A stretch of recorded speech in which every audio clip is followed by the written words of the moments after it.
The single father helped his elderly neighbor every day, until the CEO who fired him knocked on the door.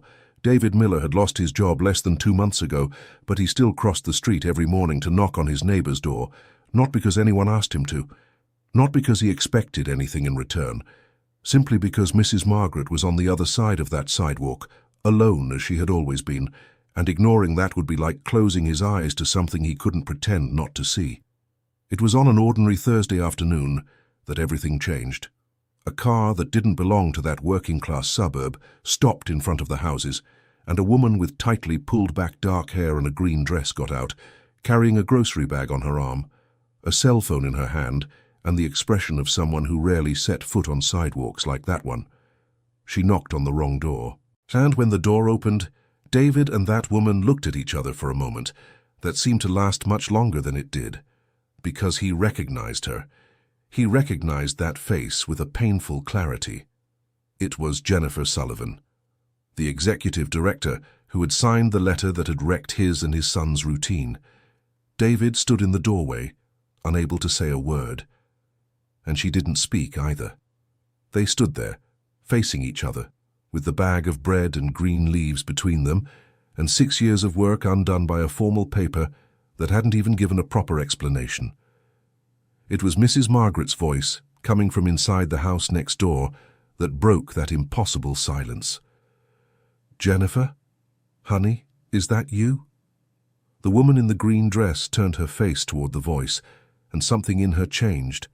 A small but visible fracture, like a tile giving way in the middle of a storm before the rest collapses. "I knocked on the wrong door," she said softly, more to herself than to David. He took a step back and slowly closed his own door, without turning his back, without saying a word. Only after he heard her footsteps on the sidewalk, heading to the house next door, did he allow himself to lean against the hallway wall and stand there, breathing deeply, trying to understand what fate was doing with his life now. David was 34, with dark, curly hair that never stayed in place, a few days' beard that he had neither the time nor the inclination to trim, and a way of walking that his son Ethan had copied without realizing it. He was tall, broad-shouldered, the kind of man who always looks ready to carry something heavy. And indeed he did. He had been raising Ethan alone for nearly 2 years, ever since the boy's mother decided the life she wanted was somewhere else, leaving behind a 5-year-old son who asked for his father when he woke up the next morning and didn't understand why his mom wasn't there to answer anymore. Ethan was 7 now. He was curious, talkative, the type who asks questions in a series without waiting for the first one to be answered, before asking the second.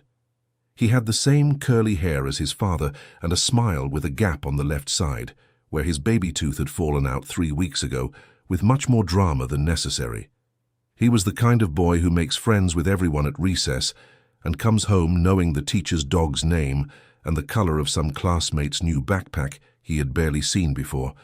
Mrs. Margaret had adopted them both without signing any papers.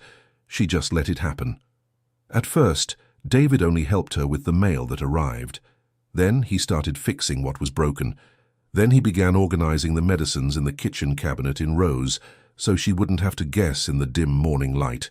And at some point neither of them could pinpoint, breakfast started being made at her house, with Ethan sitting on an old wooden stool by the window, eating buttered toast and listening to stories he never asked for, but never wanted to stop.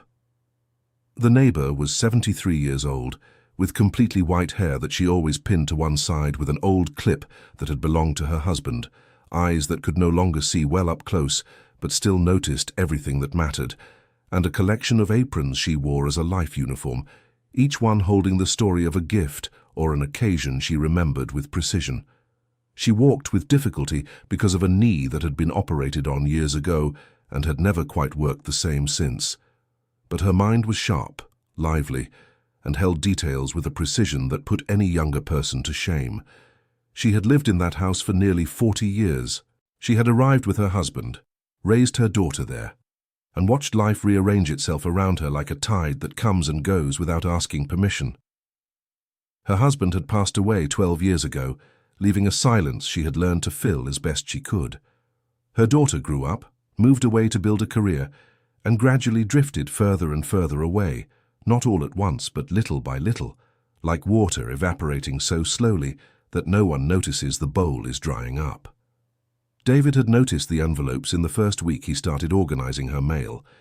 There were several, kept together at the bottom of a kitchen drawer, all with the same careful handwriting on the back, none of them opened.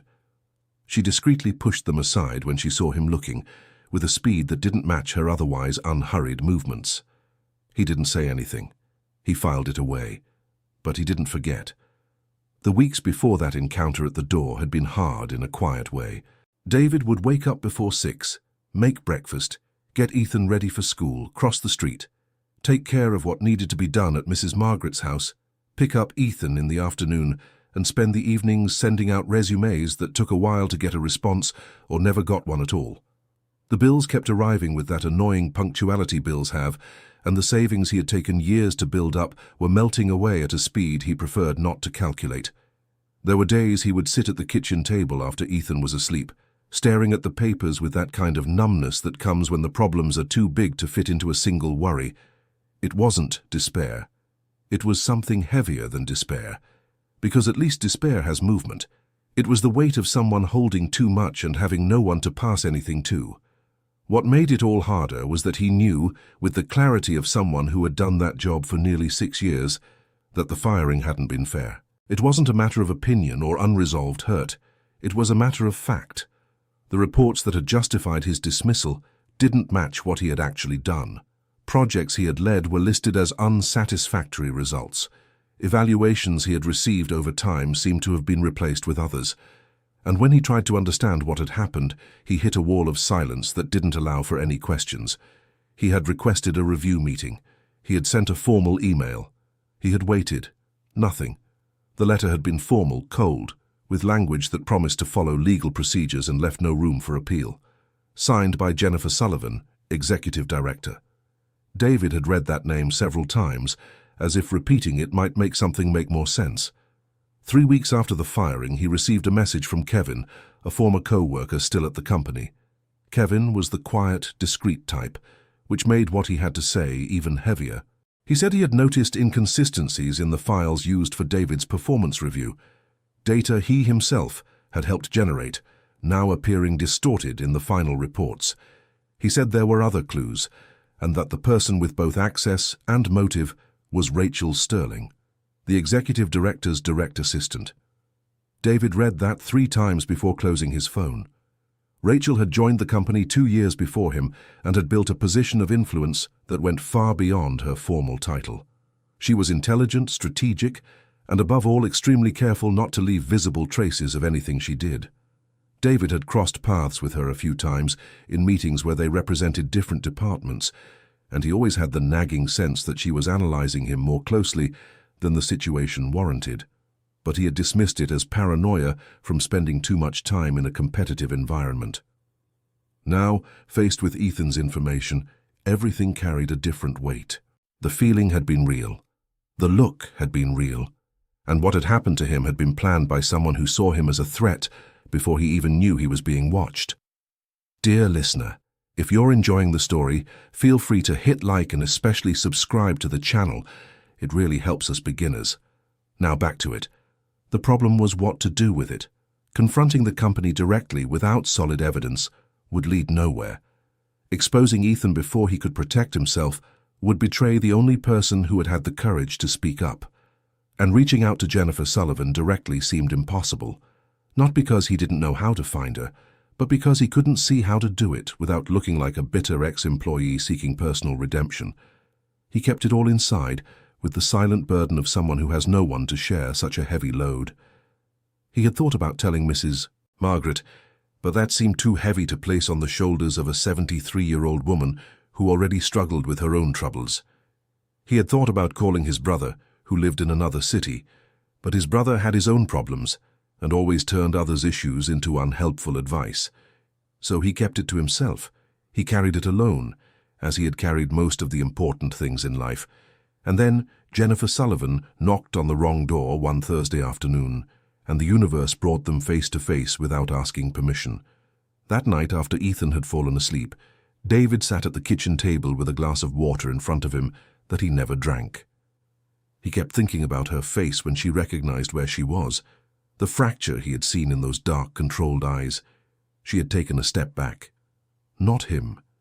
And that detail kept spinning in his head later than he would have liked. What was Jennifer doing there? The neighbor had mentioned her daughter a few times, always with that quiet sadness of someone who has learned not to hold out hope. She said her daughter worked in Chicago, that her company took up a lot of time, that she called sometimes. She said she had become a very different woman from the girl she had raised. She had never mentioned the company's name. She had never shown photos, and David had never connected the two stories because the world is big and coincidences seem impossible until they prove otherwise. But it hadn't been a coincidence. David came to understand that in the following weeks. Mrs. Margaret had moved to that working-class suburb with her husband when Jennifer was 4 years old. She grew up on that street, went to school nearby. Mrs. Margaret stayed. Jennifer had visited more often when her father was still alive. After he passed, the visits became less frequent. The company grew, responsibilities multiplied, and the distance between them became easier to justify than to resolve. David had arrived on that street 2.5 years earlier, renting the house across the way because it was what fit the budget and because it was close to Ethan's school. He had noticed Mrs. Margaret in the first week when she was trying to reach something on the clothesline, and her difficulty was evident. He had crossed the street without thinking much, helped her and visited her the next day because he realized she would try again if there was no other way out. It was that simple. There was nothing special about it in his mind. There was a person who needed help, and there was him who could help. The rest built itself on its own. The morning after the encounter at the door, David crossed the street at the usual time. Mrs. Margaret already had the coffee on the table, but there were 2 cups instead of 1. He looked at the second one and she explained without him having asked, "Jennifer stayed over last night. She'll be staying a few more days. She said she'll work from here." David nodded and sat down. There was a strange tension in the air, like when the rain is coming but hasn't fallen yet. "You know who she is," said Mrs. Margaret. It wasn't a question. He looked at the elderly woman and realized she had noticed his expression the night before, even with her compromised vision. 73 years of reading people gave that kind of precision. "She signed my termination letter," he said straightforwardly. Mrs. Margaret was silent for a long moment. Then she lifted the cup with both hands, as she always did when she was thinking about something that needed care before coming out of her mouth, and took a slow sip. "She doesn't know you live here," said the elderly lady. "I figured. Are you going to tell me you're leaving? That you won't come around anymore?" David looked at her white combed hair, at her usual beige apron, at the hands that trembled a little when they held the weight of the cup, at that woman who had become, without him planning it, part of the routine that still kept his day making sense. "I'm not going anywhere," he said. She didn't answer, but something in her shoulders relaxed very subtly, like when a person who was tense without realizing it suddenly becomes aware and lets it go.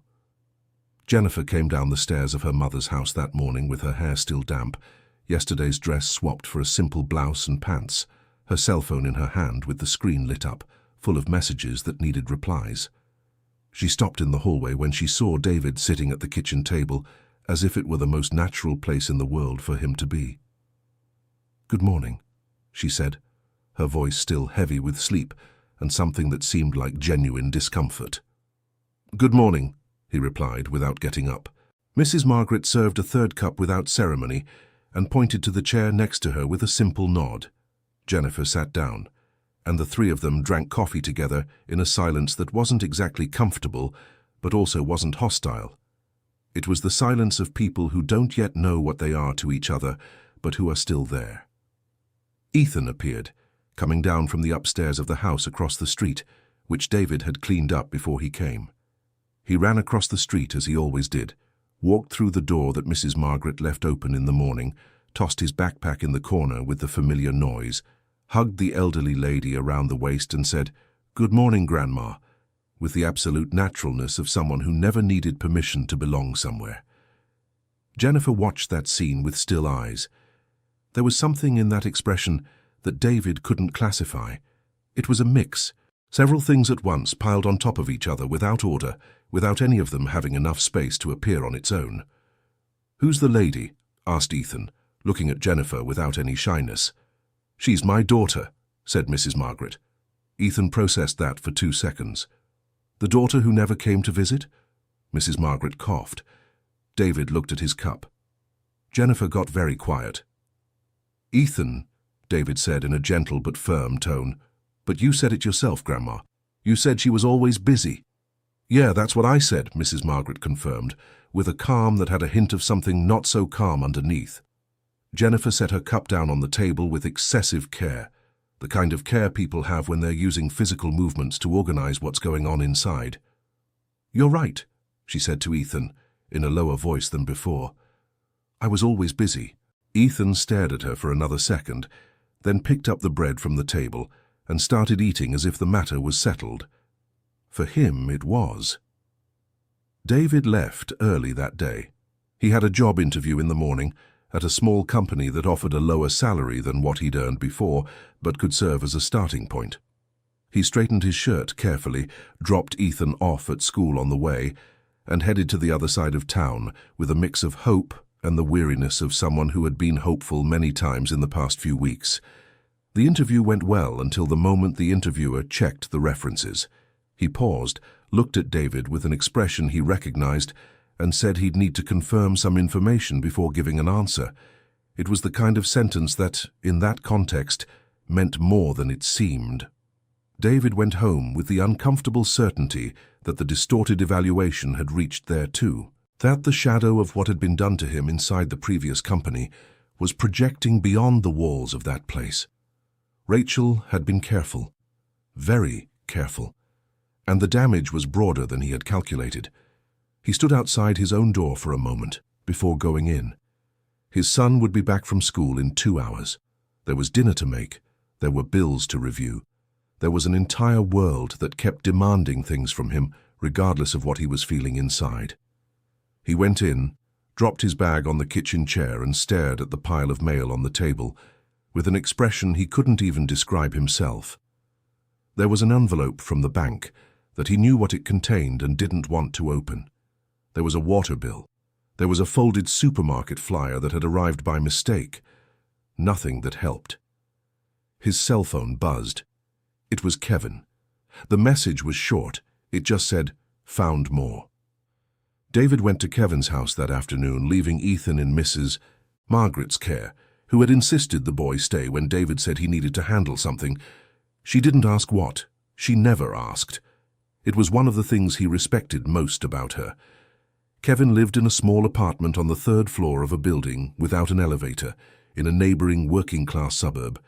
He was a man in his early 40s, thin, with dark-rimmed glasses and a measured voice, the type who thinks twice before every sentence and only speaks when he's sure of what he's going to say.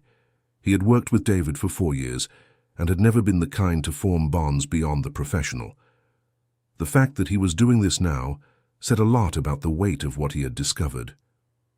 David walked into the apartment, and Kevin placed a laptop on the table without any fuss, without coffee, without small talk about the weather. Straight to the point. Rachel had administrative access to the system since the beginning of the year, he said, sitting down. Access she shouldn't have had given her position.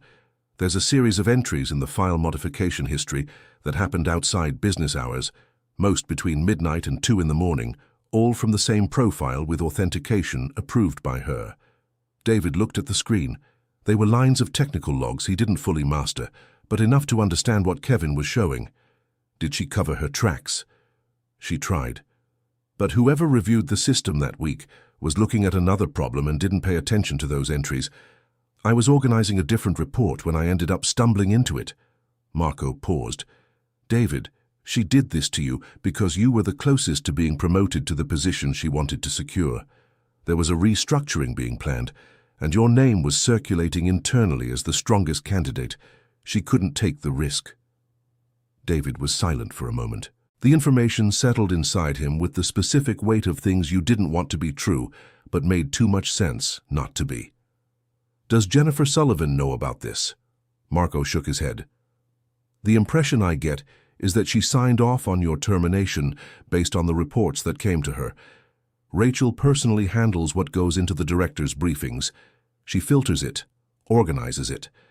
Jennifer has trusted her for years, probably since before I joined the company. David leaned back in his chair and looked at the ceiling for a second. Are you willing to document this formally? That's what I'm doing, Marco said. But I need time, and I can't appear as a direct source while I'm still inside. If I come forward as a whistleblower without protection, what happened to you could happen to me in other ways. I understand. Very well. He paused. And you? What are you going to do with this? David didn't answer right away.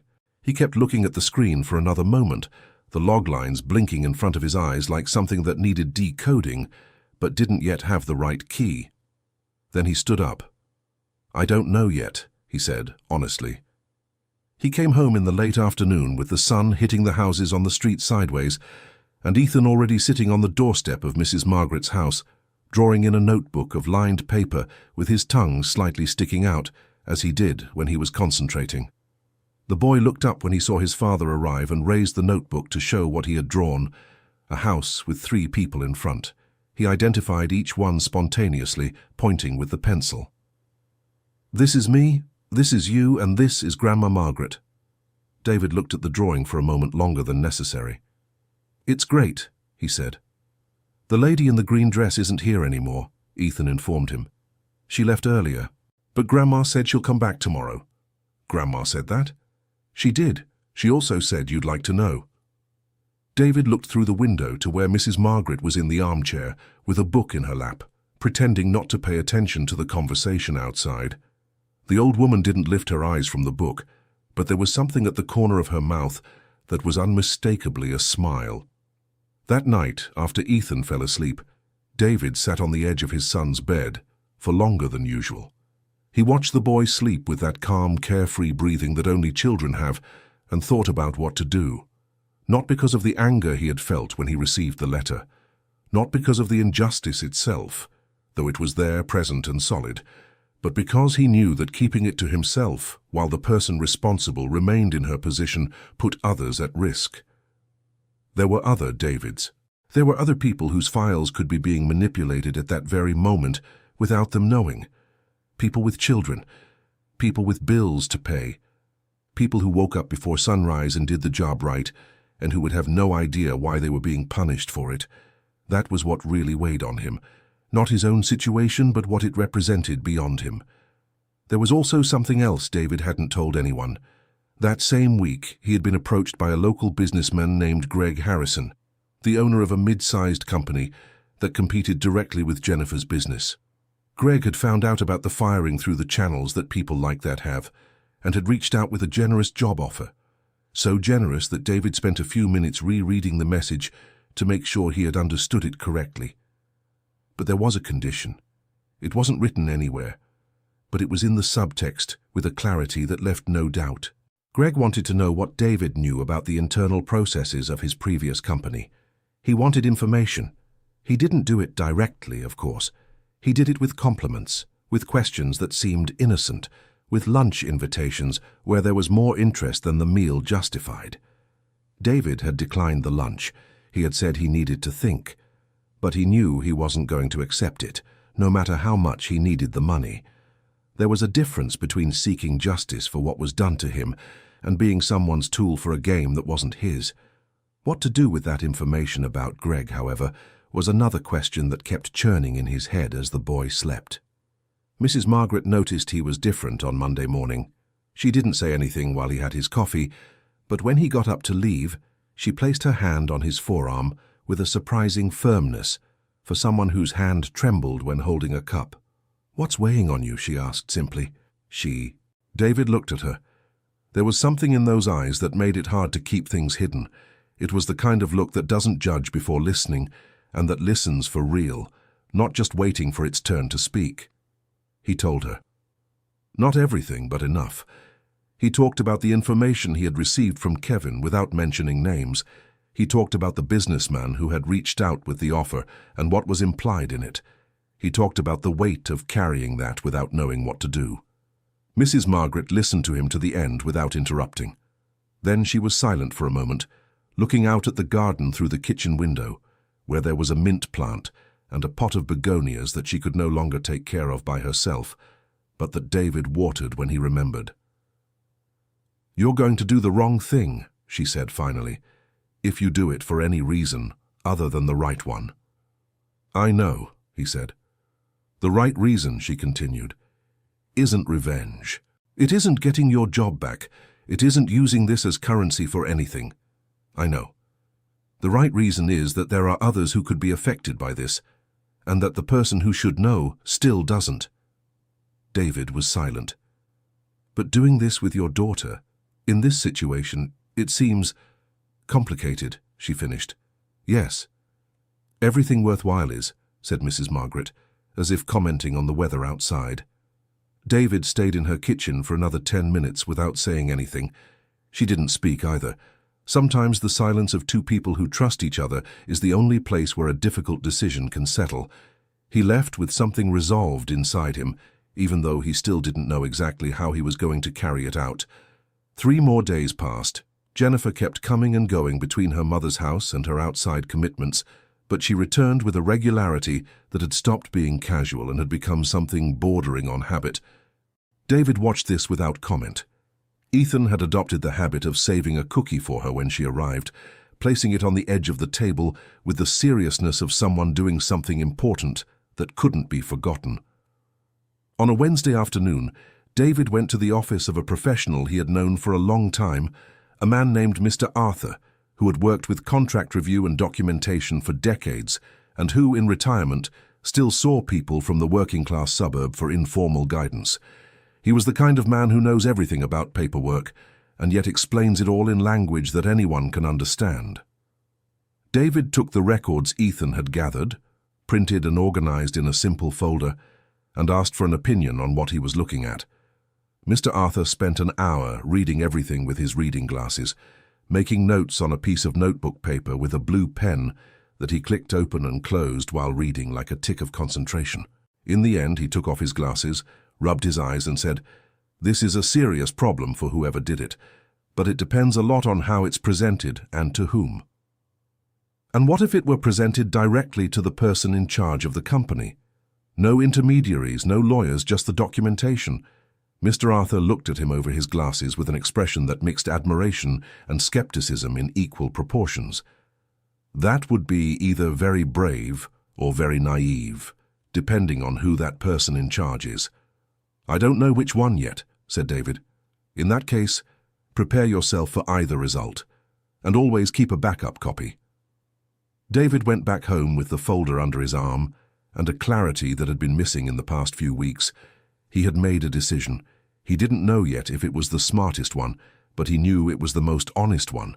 And for him, those two things weren't the same, but honesty carried more weight.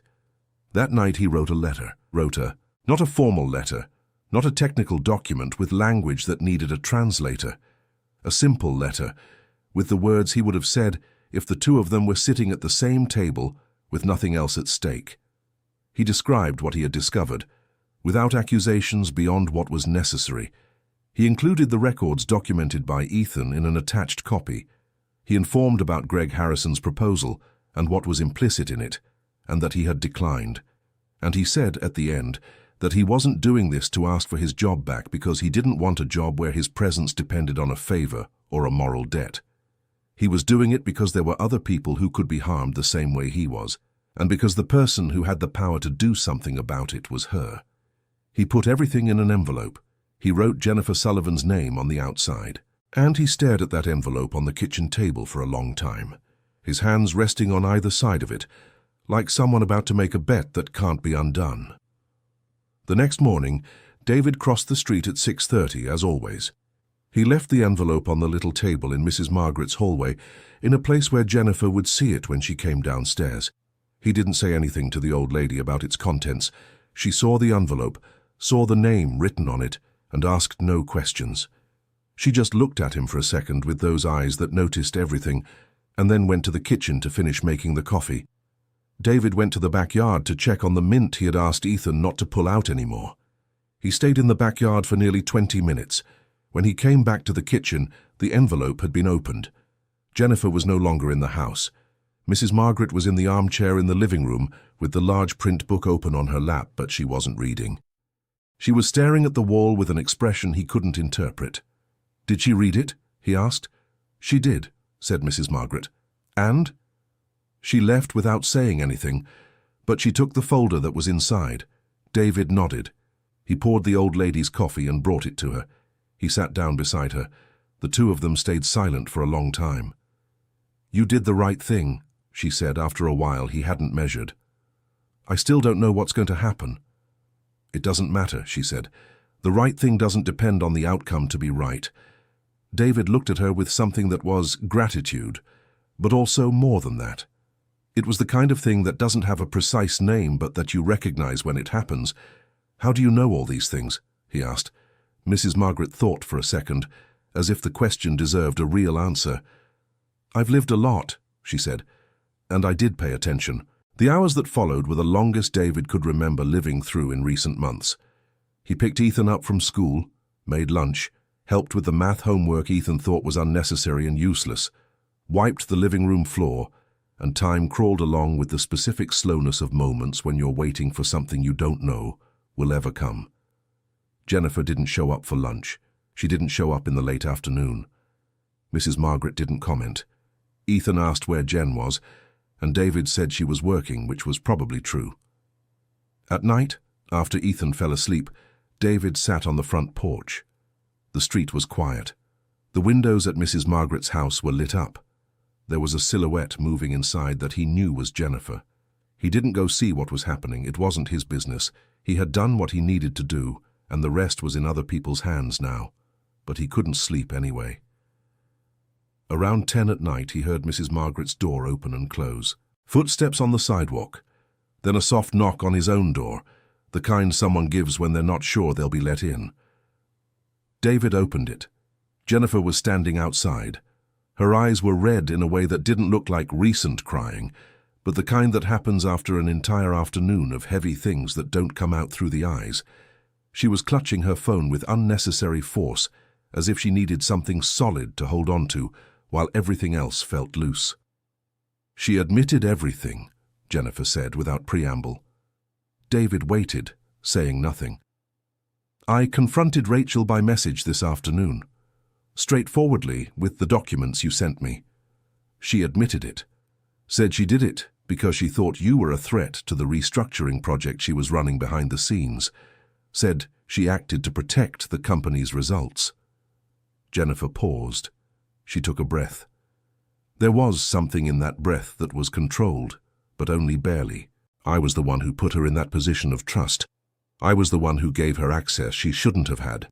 And while that was happening, you were fired over a report I read, signed and never questioned, because I trusted who put it in front of me." There was a tension in that controlled face that made it hard to keep looking without being moved by it. David stood on the doorstep, saying nothing, letting her finish. She needed to finish. Some things need space to come out whole. She was removed this afternoon. The responsible department is going to review the process and all the records under her custody for the past 2 years. Jennifer paused. "But that doesn't undo what was done to you. I know that." "It doesn't undo it," he said, agreeing. "I want to offer you your job back, with better conditions than you had. A position above what you held, with a corresponding salary adjustment." David was silent for a moment. He looked at the street, at the lit windows of Mrs. Margaret's house, at the wet asphalt from a drizzle that had fallen earlier, reflecting the light from the street lamp next door. "No," he said. Jennifer didn't seem surprised, but there was something in her eyes that shifted, like when a calculation has to be redone from scratch. "Why not?" "Because trust isn't rebuilt with an invitation in an envelope," he said. "Not now. Not like this." Jennifer looked at him for a long moment. "So what do you want?" "Nothing that comes from hurt or guilt," David said. "If we ever get to a place of real trust, built from the ground up, maybe then it'll make sense. But not this way. Not as compensation. She nodded, slowly. With her head, not with words. Like someone who understands something they didn't want to understand but can no longer pretend they don't. "About Greg Harrison," she said. "I told you, because you needed to know that someone is using your situation as a competitive advantage.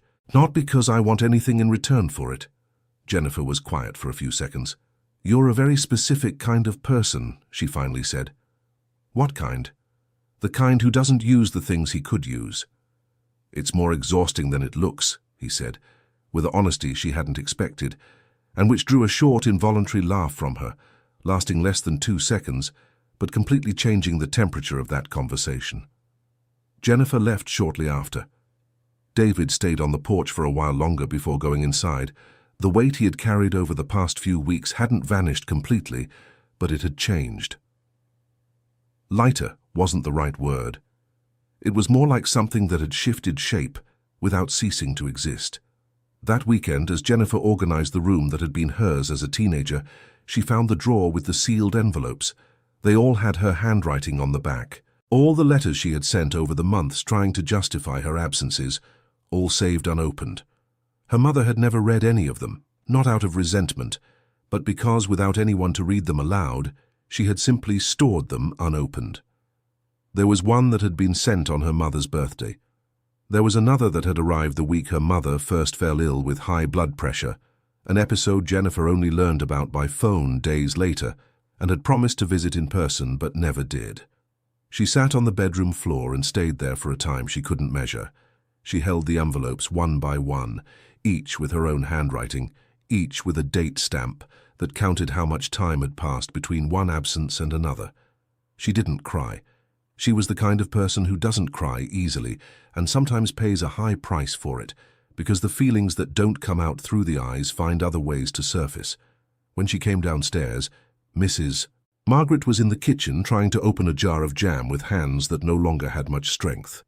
Jennifer came up from behind, opened the jar without saying a word, and sat down next to her mother for afternoon tea, as if she had done that every day of her life. Her mother didn't mention the envelopes, not that day. On a rainy afternoon the following week, the two sat on the living room couch with a herbal tea that went cold on the coffee table, and Jennifer read her own letters aloud to her mother, one by one. Mrs. Margaret listened to each one without interrupting. When the last one was read, there was a dense silence in the air that lingered longer than either of them expected. "You wrote well," Mrs. Margaret finally said. "Mom." "What? You wrote well." It sounded like the real you, not the director. Sounded like the girl I know. Jennifer folded the last letter slowly. "I should have come to read them to you." "Yes," Mrs. Margaret said, "but you're here now." Dear listener, if you're enjoying the story, feel free to hit like and especially subscribe to the channel. That helps us a lot as we're just starting out, now moving on. On Monday, Jennifer formally confronted Rachel with the documents.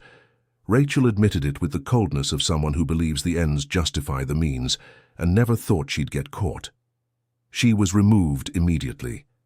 The responsible department began the review, and David's name was formally rehabilitated in the company's records, something that, while it didn't undo the lost time, removed the shadow that had been cast over him in job interviews over the past few weeks. However, the job she had offered remained refused. What changed was something else built more slowly. One Tuesday morning, while David was tidying up the side garden at Mrs. Margaret's house, Jennifer showed up with 2 coffees and sat down on the front step in a way that had none of her usual upright posture. She seemed like just someone who needed to sit down. "Can I propose something?" she said. "Go ahead," he said, without stopping what he was doing. "It's not a position. It's not a rehiring. It's a partnership." David stopped. He set down the tool and looked at her. "For 2 years I've been thinking about a project that never got off the ground because I couldn't find the right person to handle the operational side. It's smaller than everything I manage now, but it's what I truly want to do." She held the cup with both hands. There wouldn't be any hierarchy, one over the other. It would be built from scratch, under conditions that made sense for both of us. David was silent for a moment. He looked at the garden, at the begonias that had bloomed the previous week after he'd changed the soil in the pot. at the mint plant that Ethan had promised not to pull up anymore and had kept that promise for 10 days. A personal record. "What's the project?" he asked. Jennifer explained. It was simple, and at the same time bigger than it seemed at first glance. An initiative focused on small farmers in a neighboring region, connecting them to a distribution network she had spent years building inside the larger company, but which could exist independently. Without relying on giant structures, without needing endless corporate approvals, something that could work on a human scale. David listened to everything. He asked a few questions. She answered without trying to sell it, just explaining, with that clarity of someone who had thought a lot about a subject before speaking about it for the first time. "I need to think," he said. "I know," she said. "I'm not saying no." "I know that too," she said, with a tone that wasn't arrogance but was something closer to calm confidence. David spent the next 3 days thinking. He talked to Mr. Arthur, who listened, asked a few practical questions and said the concept had substance, and that he'd seen worse ideas turn into solid things with the right person in charge. He talked to Ethan, not about the proposal itself, but about how the boy felt about the life they were having, and if there was anything he needed that his father hadn't been able to give him yet. Ethan thought for a long time before answering, scratching his head with the same gesture as his father when he was concentrating. "A bike," he said. "Besides the bike." Ethan thought some more. "I don't need anything else, Dad." David looked at his son with that mix of love and wonder that parents feel when they realize the child they raised has a clarity that it took them decades to achieve. On Thursday afternoon, he went to Jennifer. "I accept the partnership," he said, "but I want to make a few things clear before anything is signed." "Go ahead." "I need a structure that lets me keep the routine I have. Because that routine includes a son and a neighbor who depends on me every morning, and that's non-negotiable." Jennifer nodded without hesitation. "We also need total transparency. No filters, no middlemen between decisions. If there's a problem, it's handled between the two of us directly." "I agree. And I need this to be built slowly. I'm not in a hurry to grow fast. I'm in a hurry to grow right." Jennifer looked at him for a moment with an expression he couldn't fully classify. "You know that most people who agree to a partnership don't set conditions like this right off the bat." "Most people haven't lost their job the way I did," he said. She took that without flinching. "Fair enough," she said. They shook hands. No contract that day, no signature. Just two adults who had arrived there by paths neither of them would have chosen, but it was where they were now. Mrs. Margaret found out at dinner that night, when the three of them sat down at the kitchen table, while Ethan ran back and forth with the ball, insisting on showing off a dribble he had learned at school that kept getting better with every demonstration, at least in his own mind. The old lady listened as David and Jennifer explained what they had decided, and was silent for a moment, while the two of them waited for some reaction. "About time," she said finally. Jennifer let out a laugh that David had started to recognize as genuine, different from the polite giggles she used in situations where she was watching herself. "Mom," she said. "What?" "It was about time. I already knew 2 weeks ago." "How?" David asked. "Because you started to look less tired when she showed up, and she started to look less stiff when you were around. You can see those things, son. You don't need good eyesight for that." Neither of them answered. Ethan came back from the yard announcing he had discovered he could bounce the ball 3 times in a row without it rolling to the side, and the conversation drifted elsewhere with the specific naturalness of meals that involved children. The months that followed were ones of real building. The project between David and Jennifer slowly came off the page, like a plant that gets more careful attention than hurry. The first agreements were small, with 3 local growers from a nearby region that Jennifer knew through a recommendation from an old contact. David took charge of the direct follow-up, visiting each one, understanding their needs, building a relationship before making any formal agreement. It was real work, not the kind that happens in meetings with big screen presentations, the kind that happens in farmyards, in storage sheds, at kitchen tables where the business owner tells you what's working and what isn't, while heating up water for herbal tea. David discovered he was very good at it. Not because it was new, but because it was what he had always done best, truly listening before anything else. Jennifer, in turn, also started to change. It was a change of course, like when a ship adjusts its rudder, and the change only becomes evident after many hours of sailing. She began delegating what she had centralized in herself for years, not out of carelessness, but because she realized she had built a system of control that had drained energy that could be elsewhere. In other places, at her mother's house mostly. Mrs. Margaret had blossomed in a way that surprised even herself. Her health wasn't better than before. Her knee was still troublesome, and her eyesight hadn't improved. But there was something in her face in the coffee mornings that now had more people. In the afternoons when Jennifer showed up unannounced and sat beside her on the couch to hear one more story from when her husband was still alive. There was a different light in those old, tired eyes. Ethan had started learning to make cornbread with Mrs. Margaret. It was their project, conducted with the seriousness of a scientific endeavor and with the varying results of something still being tested. The first cornbread came out raw on the inside and burnt on the outside. The second turned out without sugar because Ethan had mixed up the containers. The third came out exactly right, and Mrs. Margaret clapped her hands together with a look of triumph that the boy never forgot. Jennifer tasted that third cornbread sitting at the kitchen table on a Saturday afternoon with the sun coming through the side window and said it was the best she'd had in years. Ethan asked her to say that in front of Grandma Margaret so that Grandma Margaret would be proud. She did. And Mrs. Margaret felt proud, with that smile that didn't need words to be understood. There was one specific afternoon that David held on to, with the kind of detail people usually reserve for moments they know are important while they're happening. It was a Sunday. He was in Mrs. Margaret's backyard, fixing a fence board that had come loose from the wind the week before.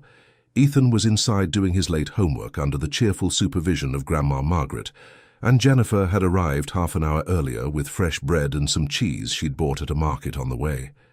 She was in the kitchen cutting things without anyone asking, with the ease she didn't have 2 months ago when she seemed uncomfortable, even finding the right cupboard for the cups.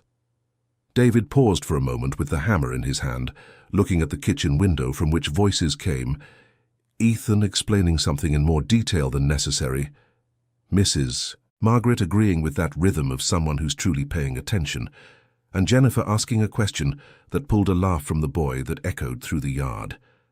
That simple street, those houses facing each other, that sidewalk holding years of secrets. David stared at the window for a moment that felt longer than it was, and it had all started because he had crossed the street one morning with nothing special about it, because there was someone alone on the other side who needed help, and ignoring that had never been an option that fit inside him. Sometimes the most important things we've ever done didn't seem important at the moment we did them. They seemed just like what they were, the right thing to do that day.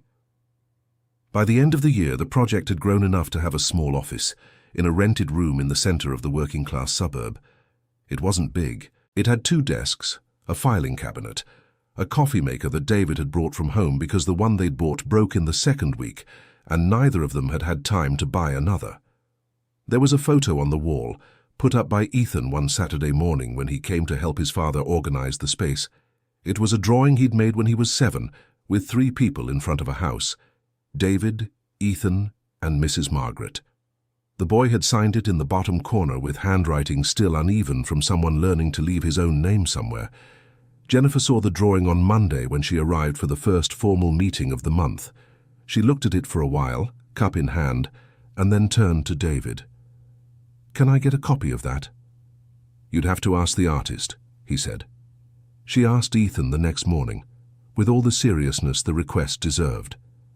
Ethan considered the offer for a moment, tilting his head slightly like his father did when thinking. "I can make a new one," he said. "The new one will be better because now I know how to draw hair." She agreed. He made the new one. There were 4 people in front of the house this time, Ethan, David, Mrs. Margaret, and a figure with dark hair pulled back that the boy identified without anyone asking. "That's Jen." Jennifer folded the paper carefully and put it in her purse. She didn't say anything. But when she walked out to the car, she stood outside for a moment, that the neighbor across the street didn't understand, but that David, watching from the window, understood perfectly. One morning of some month at the start of the following year, David crossed the street like always, knocked on the door like always, and walked in like always. The coffee was being made. The TV was on mute. The medications waited in the right order on the edge of the sink, because Jennifer had learned where each one was and had started organizing them the night before when she came. Mrs. Margaret was in her rocking chair, with the large print book on her lap, her white hair combed to the side with the old hairpin, her usual beige apron. She looked up when David walked in and said, in that straight-to-the-point tone that had never changed, "You're 2 minutes late."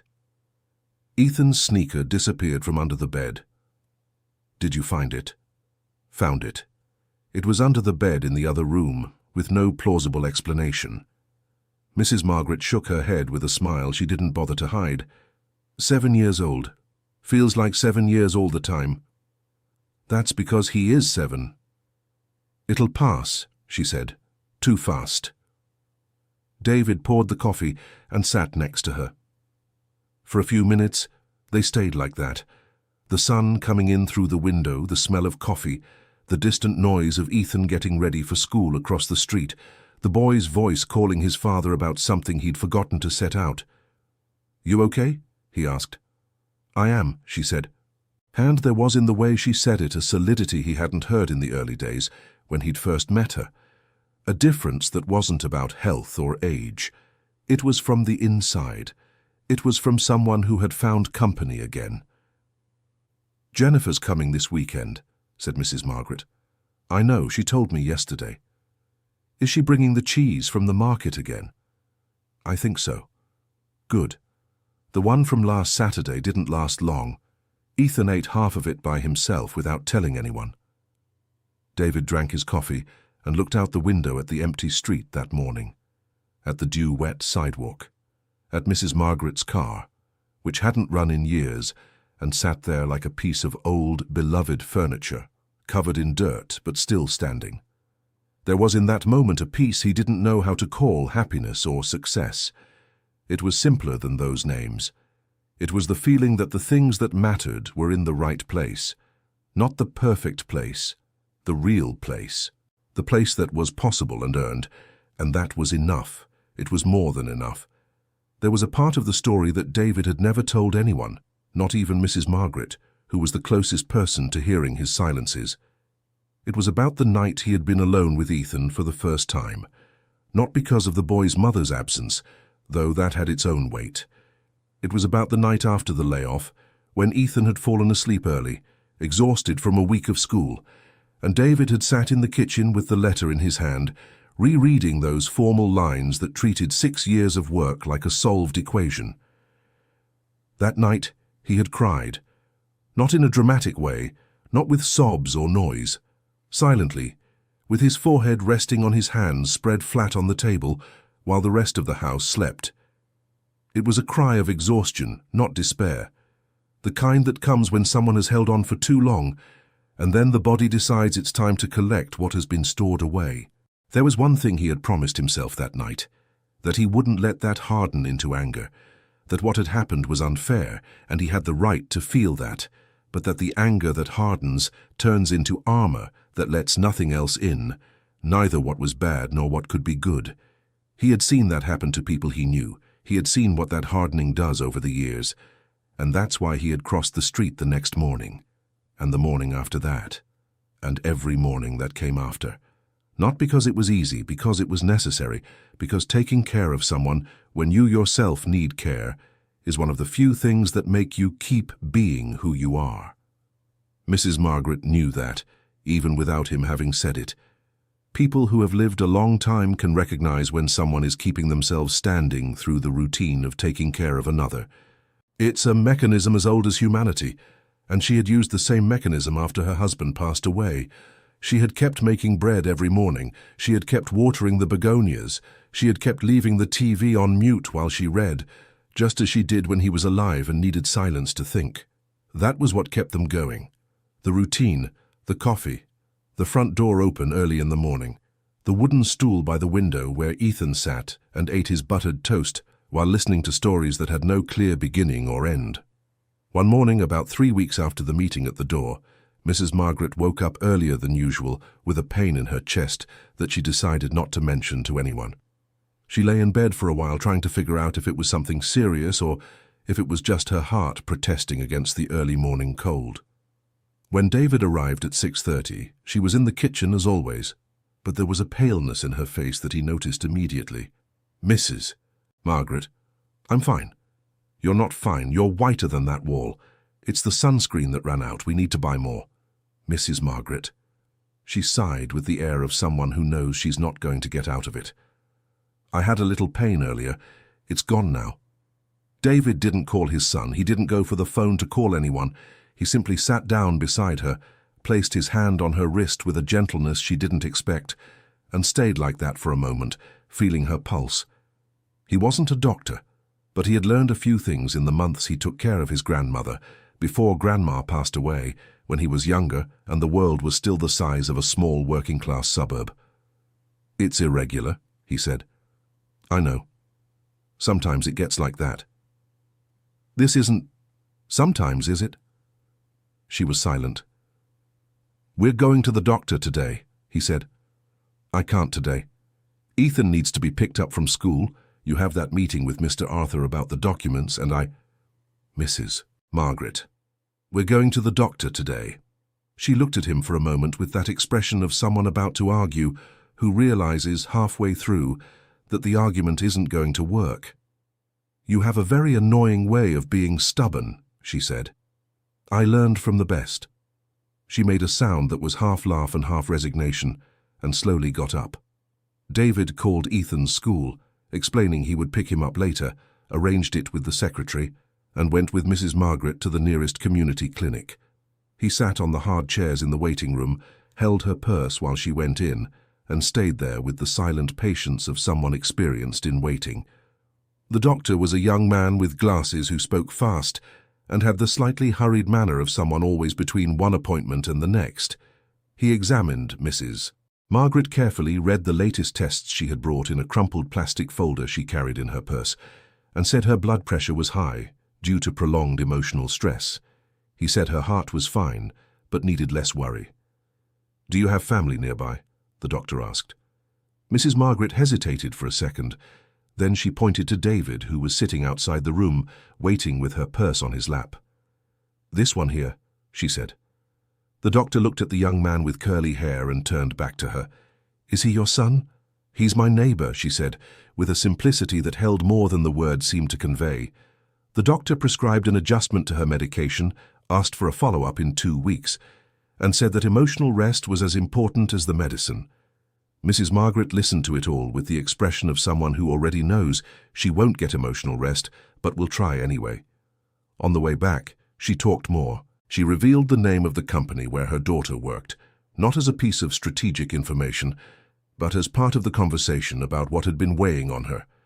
She said her daughter was in a different place now, that it seemed that visit had stirred something up.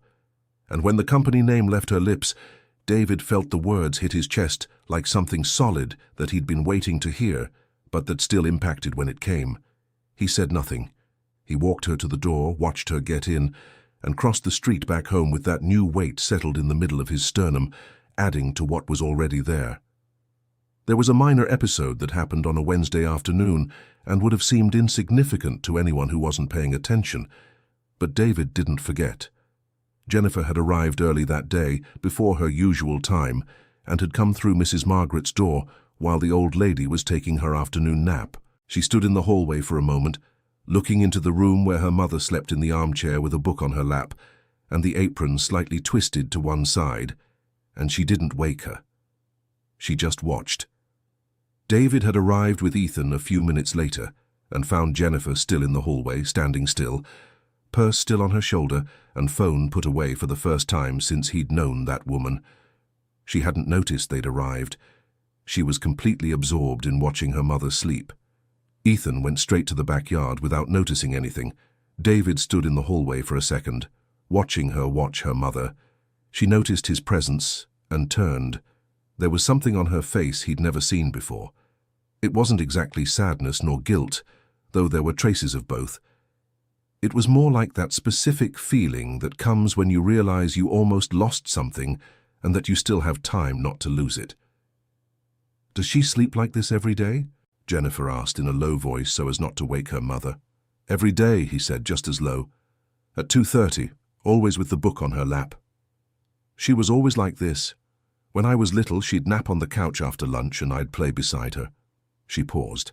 "I didn't know she still did that." David didn't answer.